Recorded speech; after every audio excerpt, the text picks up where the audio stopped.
자, 이어가죠. 자, 이 학습 이론 가운데 이제 두 번째입니다. 블룸의 완전 학습 이론이네요.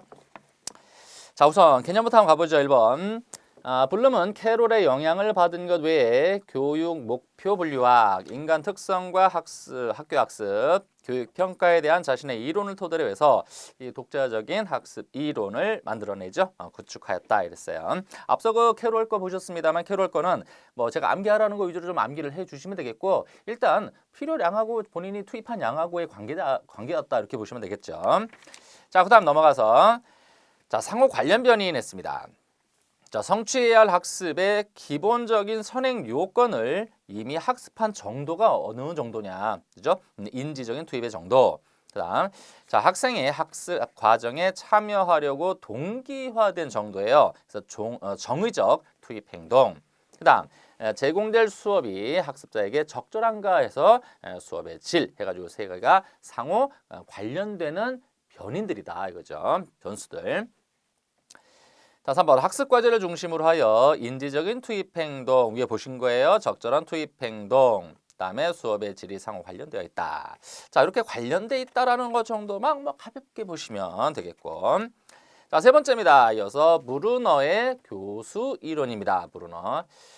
여러분 이 교수 이론이라는 게 뭐죠? 교수 이론. 쉽게 말하면 교수 활동, 가르치는 활동이라는 거야. 이거 관련되는 거죠. 거기 1번에 바로 있죠. 자, 교수 이론이란 교수 활동에 관한 규범적이고 처방적인 일반 이론이다. 그러니까 가르치는 방법이 주가 되죠.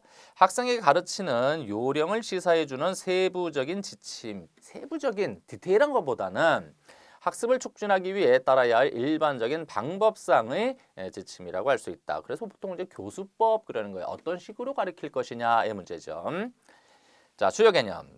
자, 사전 성향, 지식의 구조, 계열성, 강화를 주요 내용으로 개념으로 삼고 있는데요. 하나씩 살펴봅니다. 사전 성향.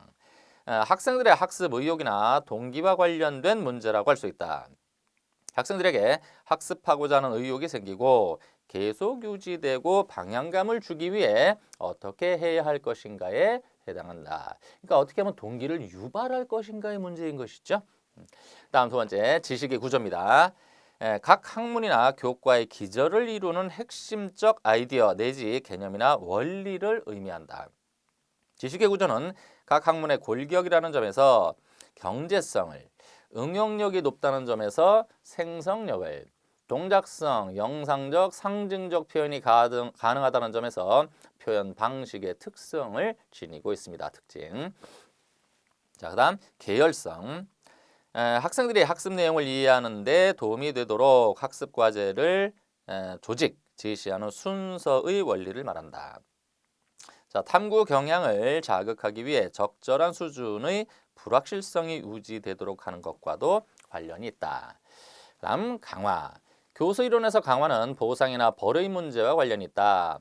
처음에는 교사의 칭찬이나 상과 같은 외재적 보상을 사용하다가 차츰 문제를 스스로 해결했다는 데서 오는 즐거움과 같은 내재적 보상으로 가야 되겠죠.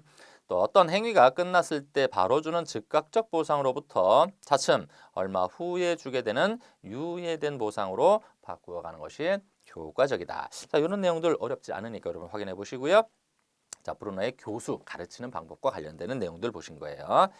자, 그런데 똑같은 교수 이론인데 가네의 교수 이론이 이제 소개가 되어 있는데요. 조금 옆에 장까지 뭐 이렇게 순서 위주로 쭉 나와 있지요. 개념 위주로. 자, 쭉 한번 확인해 보도록 합니다. 학교 학습의 요소. 우선 학습 성과인데 학습의 결과로 얻어지는 대상 또는 목표. 자, 지적 기능. 방법적 또는 절차적 지식으로서 구어, 말하죠. 말하기, 읽기, 쓰기, 그 다음에 수의 사용 등과 같이 상징이나 기호를 사용하는 지적 기능, 이것이 하나의 성과로 나타날 수 있다는 것. 다음에 인지 전략, 학습자 자신의 주의 집중, 학습, 또 기억, 사고를 통제하는 내부의 통제 과정, 이것도 하나의 성과. 그다음 언어 정보. 자, 명제적 또는 선언적 지식으로서 어떤 사실이나 일련의 사건에 대해 구두로 말하거나 글로 진술하여 쓸 수 있는가 이거고요.